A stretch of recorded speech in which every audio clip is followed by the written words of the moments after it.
Hello everyone. Hello. So we are here in Froide Fontaine near Amois.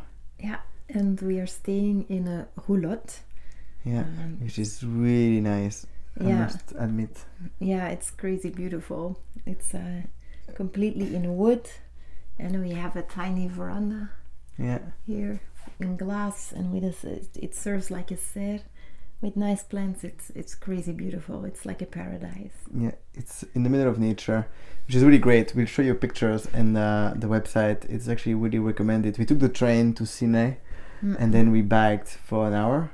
Yeah. That's kind of slow travel. Yeah. And it's nice. Well, it's okay. From Brussels, it took us 2 hours, so it's fine. So it's nice. And so so it's good to disconnect because we've been like for so long in Schaerbeek, Brussels, with the lockdown and all of that. So I don't know if you followed, but we kind of decided just before the lockdown to start a citizen garden. Yeah. Because we don't have a garden. No, and we like gardening. And we like gardening. So, and then also like we happen to have a garage door, and then in front of a garage door nobody can park, right? And so we thought that, well, instead of having just like a piece of asphalt, what about putting like a garden that we could share with the neighbors? Yes. And so basically that's how it got started. And it also got us through the lockdown, because every day we would have a coffee, and it is because we were new in the neighborhood. It was a way to meet the neighbors, and it was great. It was a great project. Yeah, it's interesting how basically those communal project, basically things that you do in common, create an excuse for people to meet. It kind of spark a conversation. When people pass by, they smile because they don't expect that. And then we got like neighbors who started planting things. Yeah. We had pumpkins from the neighbor kids and etc. But then sadly one morning when we woke up, the garden was gone, because the mayor decided that it was not suitable to put a garden in front of in between parked cars. It's public space, and it felt like we were privatizing the public space, so she took it away. So that felt like really like a violent move, waking up like that one morning. Yeah. So we knew that they didn't like the idea, because they sent us 2 times actually a threat of a fine of up to 250 euros. But then every time we answered and saying like, because the first time they were arguing something along the lines of, hey, the rule says that you cannot put any object to reserve a parking spot. Then we said like, well, that's not a parking spot, nobody can park there. And then like a week after they came back with a different reason, kind of showing a bit like how they were kind of looking for excuses really. And so it's interesting like how, wow, like through this we realized that this notion of privatizing the public space, it's a very interesting notion. Yeah. And how the commune, when they don't like your idea or you didn't ask for permission, they just take it away. They kill your project, they kill your initiative just like that. So we were a bit sad about that, but now we're trying to twist it into something positive. So we're not really working with the government or with the commune, but we're going to court now. We trying to fight the fines, proving that this is a really positive project, that we want to keep on doing it and actually motivate a lot of people to do that.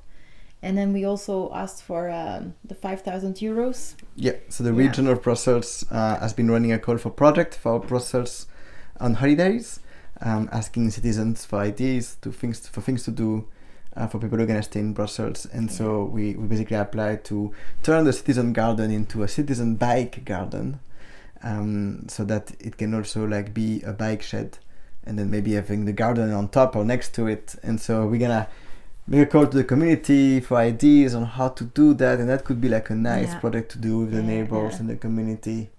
So our lockdown was actually not boring at all. Being busy with a small garden, like it was 1 square meter, and it happened to be a brilliant activist move and showing all the the mistakes that are in our system at the moment for killing citizens' initiatives. The perks. I think we don't realize how much we basically sold our public space to the winner industry of the time, which was the car industry, right? Like their customers can rent the public space, our public space, for next to nothing, right? That's crazy.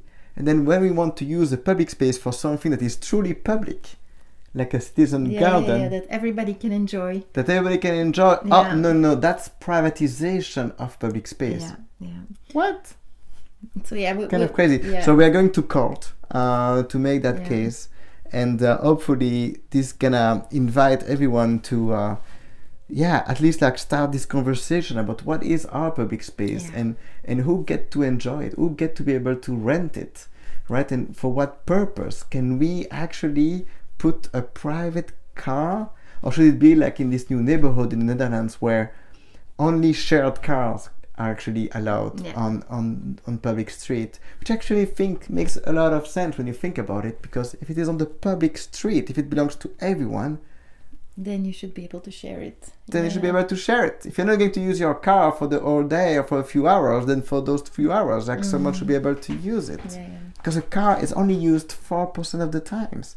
What a waste of space and resources. Yes. So we need to rethink a lot of that. Anyway, all of that cost us a lot of energy, so we were very happy to come here to regenerate a bit and open up to the world around us and get inspired maybe by some new ideas.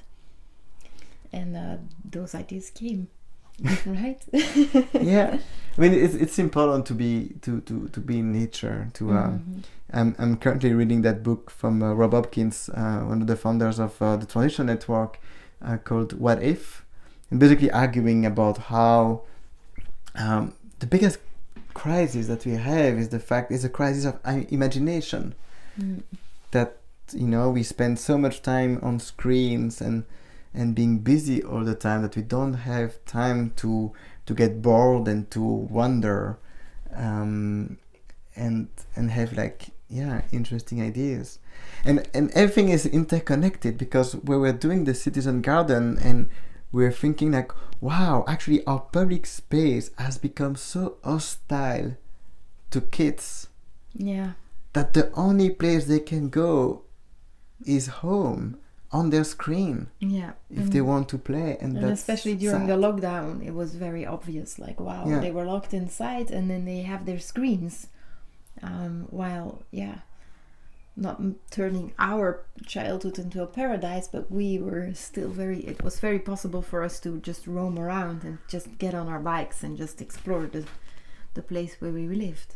And that is not possible anymore in the villages or in the cities where we live, because we have cars all the time, and it's also just not allowed. And cars that have become bigger and bigger over time, and SUVs being a big part of that. And maybe something that car drivers maybe don't realize so much is that, wow, their mere presence makes it hostile for kids to be, because they need to pay attention all the time, and that's scary for them, for the parents, for everyone. So we need to change that. Less cars. Yes. So with that, we were here. Then one thing that kind of made us thinking is, even though we are in the countryside, we were hiking around and we saw like all the time like those private properties. Yes, with fences and beautiful maintained lawns, like super clean gardens, and then with of course huge playgrounds, but all private. Every single garden had a trampoline for the kids to play. It's crazy. So we're in nature, but yet somehow there is still like kind of that old European dream of everyone their own villa with their own garden, and making like a very protected space for your own family with an alarm also. And your SUV, and I don't know, and that that doesn't ring right. Yeah. No, I think the impact on the environment of all those people using resources for themselves that they could actually really easily share. That's amazing. Yeah.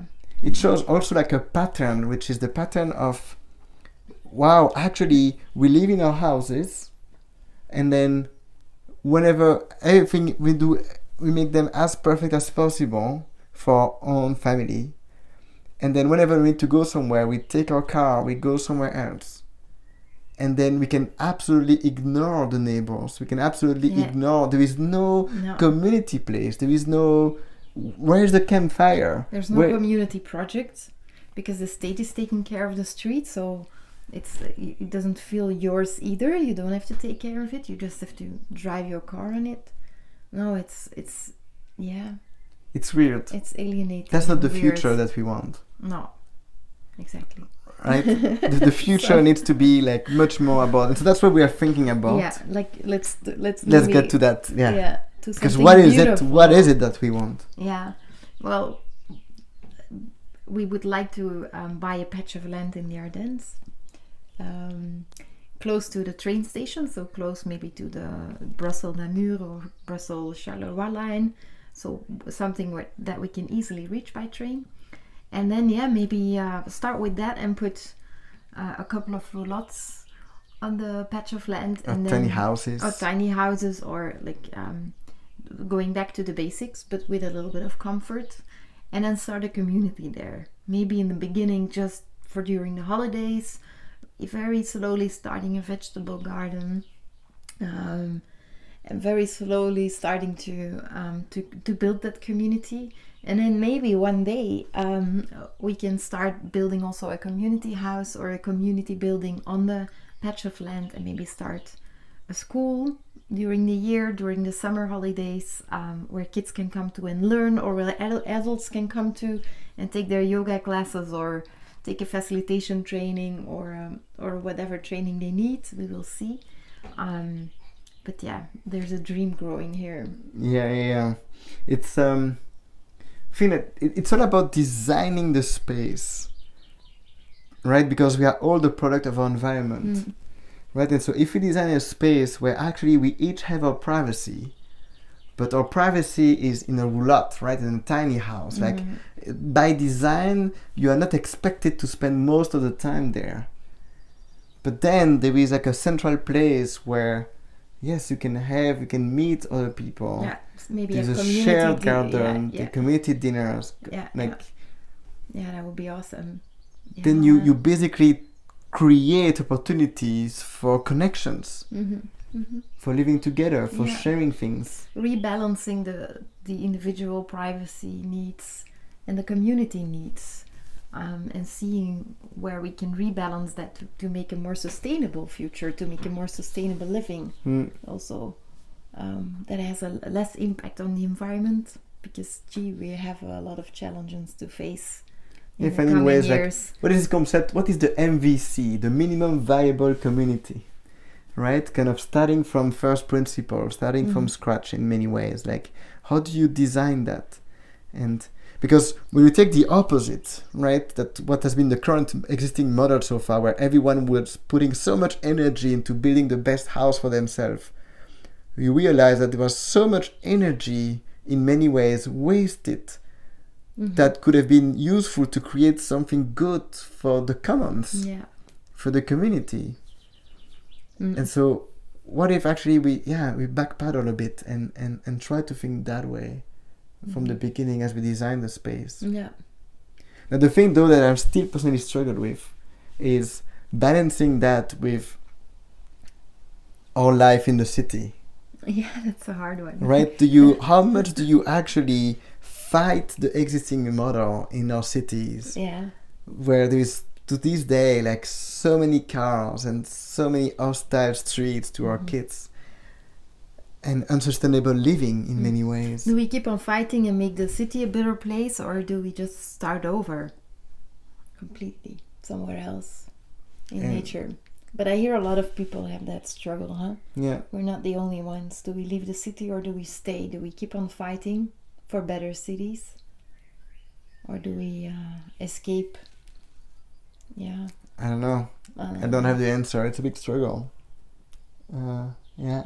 It's like my friend Frederick Lalou is actually used to live in Brussels with his 2 kids. And then with his wife Hélène, he moved to Ithaca, a big eco-village there. And I went to visit them for a weekend like a few years ago. And wow! And while at the same time, it's inspiring. It's such a great place, and kind of it checks the boxes of everything. But at the same time, like is it like wow? It's kind of stepping out in many ways of society. Or is it building a new one? I don't know. I don't know. I think once you make the step to living closer to nature and you feel like the positive effect it has on you and on your system and on how your body relaxes, I think you never want to go back. The violations, the noises all the time and the violence of those cars. It's I like being in the city. I like the new impulses, but I don't know. I know. But it's a question for Frederick. It's been a few years been living there, and Hélène to ask how do they feel about it. Yeah, I don't know. That's a big question. Well, if all your needs as a human are fulfilled, if you're relaxed, if you have community, if you have a good social life, and if you have new projects every day to keep yourself busy with. Yeah. Well, there's only one way to find out. And try out. Is to learn. What also like strikes me when we are thinking about this is, wow, you will have things becomes relative, right? Relativize. How do you say that? I don't know. Put things in perspective. That works too. But basically, it feels like wow. If you were to be living here in a patch of land, really in nature, minimalistic design thinking. Wow, you realize that actually what you need is so much more low tech. Yeah. Yes. You don't need a new Apple Watch. You need you don't need the latest, most powerful computer or whatnot. Just like a 5G antenna on your. Well, you need internet connection seems to be useful. Maybe. But even more useful is all of those concepts of low tech, which is like, hey, how do you actually build an irrigation system? How do you use solar panels to actually power, provide some electricity? And a washing machine. I was just thinking about that. Plenty of stuff like that, right? And so, wow, we need new skills basically for building sustainable, viable, sustainable communities. But hey, that looks exciting. It does. Yeah. So anyway, if you have the opportunity, come check this place out. Yeah, it's beautiful. Froide Fontaine. It's really nice. They also do an incubator for projects around cultivating stuff here, which is very interesting concept. Kind of the Y Combinator, but for sustainable projects production. And the area here is also beautiful. To go walk, to the walks, and this beautiful tiny villages, typically for the Ardennes. So it's beautiful. Yeah. All right. And the cherry trees, perfect at this time of the year. Yeah, a lot of fruits and Okay. All right. See you. Take care. Bye bye.